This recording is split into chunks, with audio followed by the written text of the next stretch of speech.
Hi, I'm Pastor Freda, chaplain of Passive and Community and pastor of Seaman Memorial Lutheran Church. Today, we are going to talk about grief. Grief has touched all of our lives, and when we experience the death of a loved one, whether it's expected or not, they're never easy. And sometimes we think, well, they were sick, so you had time to prepare. Death is death, and it leaves a hole in our hearts that are always there. When a death happens very suddenly, there's no time to prepare. And we experience many different emotions when a loved one dies. Shock, numbness, anger, denial, and acceptance. Those are some of the stages of grief. But unfortunately, as much as we might like it to be, it is not a nice, neat, linear process. You go back and forth.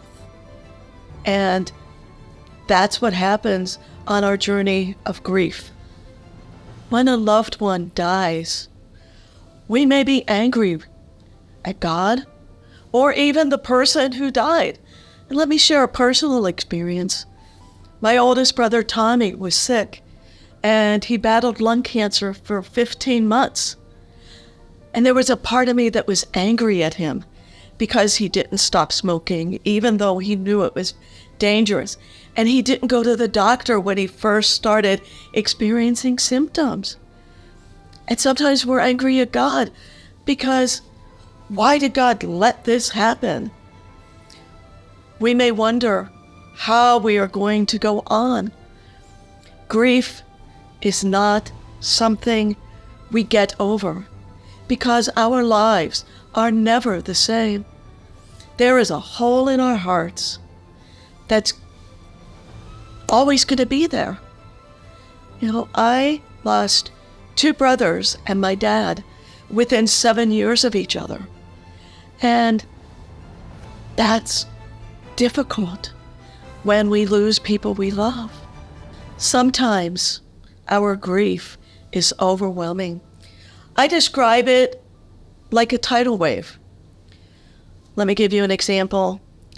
My brother Tommy had died in May, and my husband and I were at the store buying cards.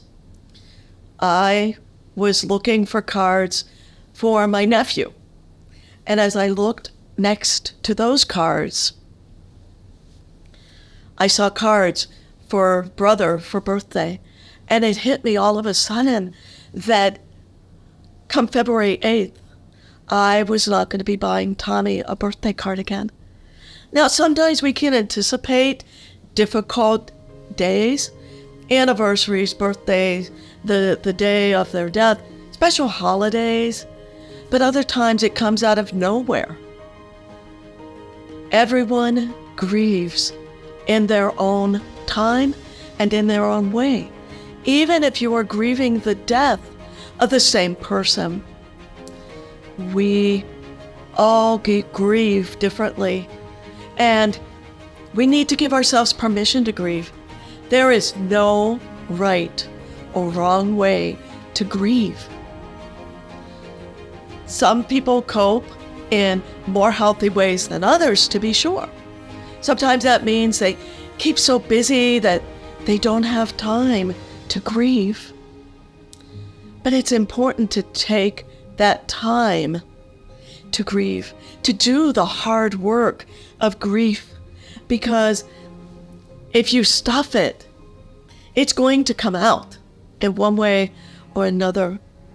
And again, no one grieves the same way, even when you grieve the same person, because your relationship was different with that person than, say, your siblings or whatever.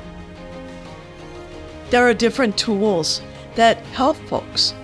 For some, journaling their feelings and emotions and thoughts helps. For me personally, it isn't so helpful. With grief, one size does not fit all. We need to give ourselves time to grieve. We want it to be better sooner. We want to get over it, but that's not the way it works. It is a journey. And I can't emphasize this enough. It is okay to feel what you feel.